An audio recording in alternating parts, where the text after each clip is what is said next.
સુરતના હીરા ઉદ્યોગ માટે વધુ એક માઠા સમાચાર સામે આવ્યા છે। અમેરિકા દ્વારા નવા ટેરિફની અમલવારીની જાહેરાત વચ્ચે કતારગામ સ્થિત ક્રિસ ડિયામ ડાયમંડ જેમ્સ નામની એક ડાયમંડ કંપનીએ તેના 100 જેટલા કારીગરોને અચાનક છૂટા કરી દીધા હોવાનું સામે આવ્યું છે।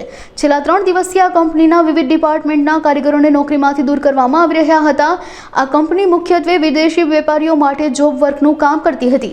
આ ઘટનાથી એવો પ્રશ્ન ઊભો થયો છે કે શું અમેરિકા દ્વારા લાગુ કરેલા 50% ટેરિફની અસર સુરતના હીરા ઉદ્યોગ પર શરૂ થઈ ગઈ છે।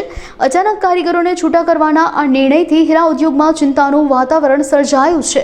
મારું નામ છે Bhavesh Tak, diamond worker union vice president. અમે કીધું હતું કે 1 લાખ જેટલા રત્ન કલાકારોની રોજગારી જશે।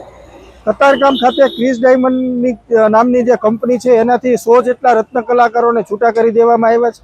છૂટા કર્યા બાદ લેબર કાયદા મુજબ જે લાભો મળવા જોઈએ, ગ્રેચ્યુટી, બોનસ, હકરજા, આ લોકોને આપવામાં આવ્યું નથી। કારીગરોને પગાર સ્લીપ પણ આપવામાં નથી આવતી। માલિકો દ્વારા કાયદાનું સરેઆમ ઉલ્લંઘન કરવામાં આવે છે। લેબર ડિપાર્ટમેન્ટ, ફેક્ટરી ઇન્સ્પેક્ટર અને પીએફ ડિપાર્ટમેન્ટ ઘોર નિંદ્રામાં સૂતું હોય એવું અમને દેખાય છે। કારણ કે જો કારીગરોને છૂટા કરે તો એને મળવાપાત્ર જે લાભો છે એ પણ આપવામાં નથી આવતા। તો કાયદાકીય રીતે ડાયમંડ વર્કર યુનિયન એની સાથે છે। કારીગરોની સાથે વાત કરતા એક ગંભીર બાબત સામે આવી છે કે જેનો પગાર 15,000 હોય એને 30,000 નાખવામાં આવે છે અને 30,000 પગાર નાખી અને 15,000 એને કંપનીને રિફંડ કરવાના છે। તો બ્લેકના વ્હાઇટ પણ આ કંપનીઓ કરતી હોય છે। તો આ જે ક્રિસ ડીએમ છે એની ઉપર ઇન્કમ ટેક્સ છે અને જે કાંઈ વિભાગ લાગતા વગતા હોય એની ઉપર કાર્યવાહી કરવી જોઈએ। કારીગરોને આજે 10 વર્ષ થયા હોય તો 10 વર્ષની ગ્રેચ્યુટી પણ નથી આપી, એને નોટિસ પીરિયડનો પગાર નથી આપ્યો। તો આ ખૂબ જ ગંભીર બાબત છે। તો આ બાબતે સરકારને ધ્યાન દેવું જોઈએ અને અમે ડાયમંડ વર્કર યુનિયનની ગુજરાતની પૂરી ટીમ રત્ન કલાકારોની સાથે છે અને કાયદાકીય રીતે આગળ અમે લડત લડીશું। મારું નામ દિનેશ ખોલકિયા છે।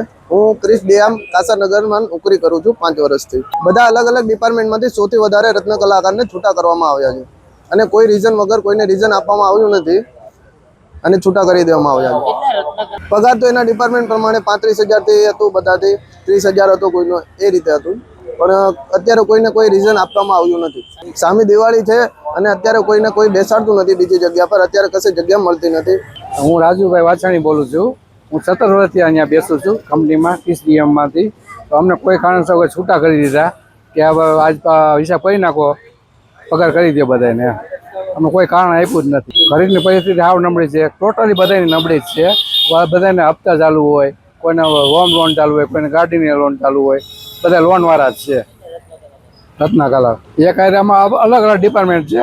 એમાં ગેલેક્સી છે, લાર્નર છે, રશિયન ડિપાર્ટમેન્ટ છે, પછી સરીન ડિપાર્ટમેન્ટ છે, બધા ટેબલ છે, બધા અલગ અલગ ડિપાર્ટમેન્ટ છે।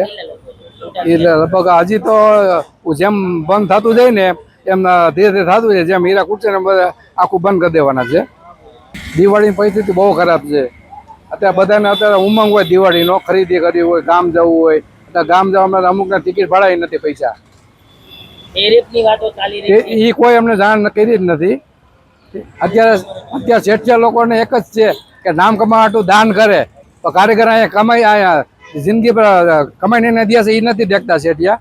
દાન કરે પૂરું ગામને બતાવવા હાટું, કે કારીગર અહીંયા જખ મરાવે છે એ કોઈ જોતું નથી શેઠિયા।